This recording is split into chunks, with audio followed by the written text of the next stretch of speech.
देवेंद्रजी महाराष्ट्रातील सुसंस्कृत आणि संयमी संस्कारमय नेते आहेत, ज्यांनी कधीही जातीपातीचा आणि जातीपातीच्या नावावर राजकारण करण्याचा प्रयत्न केला नाही।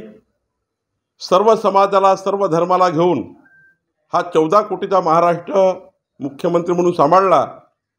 त्यांचं संपूर्ण जीवन पारदर्शी आहे आणि अशा व्यक्तीबद्दल ज्या पद्धतीने घाणेरड्या शब्दामध्ये, अश्लील शब्दामध्ये देवेंद्रजींच्या जातीवरनं, ब्राह्मण शब्दावरनं, ब्राह्मण जातीवर ज्या पद्धतीने अश्लील शब्दामध्ये जरांगेकडनं टीका करण्यात आली, खरं तर हा महाराष्ट्र कधीही माफ करणार नाही।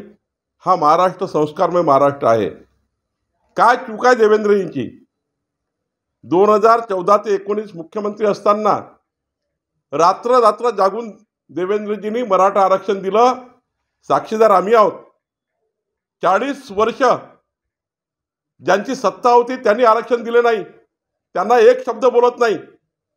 देवेंद्रजींनी आरक्षण दिलं, हायकोर्टात टिकवलं, सुप्रीम कोर्टामध्ये उद्धव ठाकरे सरकारने आरक्षण घालवलं, त्याबद्दल जरांगे पाटील एकदा बोलत नाही।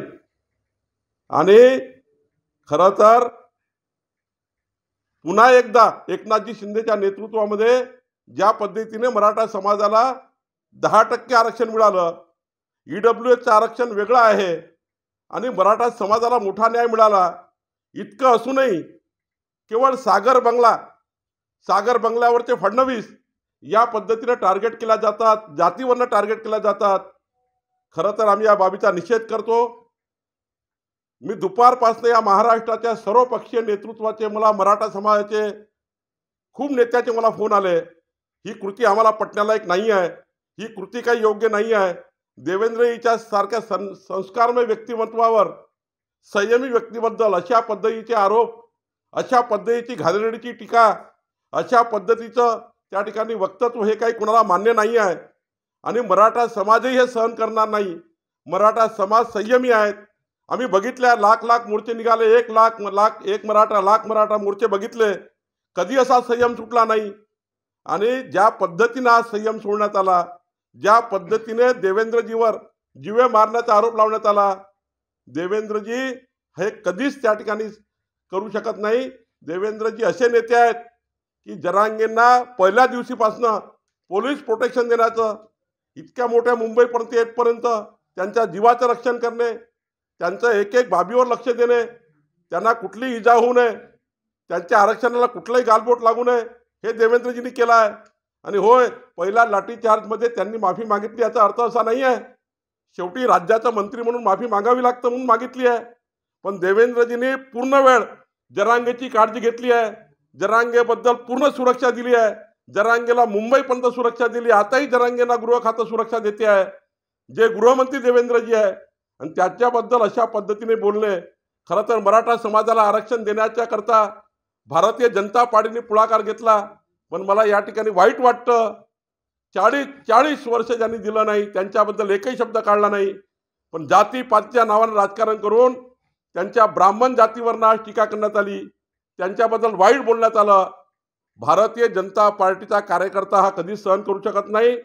देवेंद्रजीच्या मागे या महाराष्ट्रातला कडेकोड बंदोबस्त असलेला भारतीय जनता पार्टीचा बूथवरचा, राज्यापर्यंतचा मोठे कार्यकर्ते उभे आहेत आणि त्यामुळं ही कृती सहन करण्यापलीकडची आहे। आम्ही हे सहन करणार नाही। महाराष्ट्र भारतीय जनता पार्टी संपूर्ण ताकदीशी देवेंद्रजीच्या पाठीशी उभी आहे आणि या पद्धतीच्या वक्तव्याचं आम्ही कुठेही समर्थन होऊ देणार नाही। आणि कुणी जर या पद्धतीने पुन्हा वागलं तर भारतीय जनता पार्टी सुद्धा त्याच पद्धतीने वागेल। मराठा समाजाला आरक्षण मिळालं पाहिजे। मराठा समाजाला आरक्षण देताना कुणाही ओबीसीचं आरक्षण काढू नये, या भूमिकेला पूर्ण समर्थन आहे। आणि मराठा समाज महाराष्ट्राचा सुद्धा इतका सुसंस्कृत आहे, संयमी आहे की कधी ते जरांगेच्या वापरलेल्या शब्दाच्या पाठीशी राहणार नाही। जरांगेने ज्या पद्धतीने माननीय देवेंद्रजींचा अपमान केला, मराठा समाजाचा कुठल्याही पक्षाचा नेता या बाबीला समर्थन करू शकत नाही।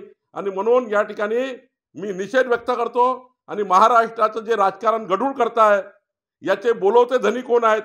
या बोलवत्या धन्यांनाही माझी या ठिकाणी सूचना आहे की या पद्धतीचं घाणेरडं राजकारण हे संस्कारमय महाराष्ट्रामध्ये करू नका. खरं तर हा महाराष्ट्र साधू संतांचा महाराष्ट्र आहे. या महाराष्ट्राला गालबोट लावू नका आणि देवेंद्रजीच्या सारख्या एक चांगल्या व्यक्तिमत्वाला या पद्धतीने जर तुम्ही पुन्हा एकदा जर असं डिवचलं तर महाराष्ट्र भारतीय जनता पार्टी सुद्धा रस्त्यावर आल्याशिवाय राहणार नाही. सर्व समाज रस्त्यावर आल्याशिवाय राहणार नाही. एवढंच या ठिकाणी मला सांगायचं आहे.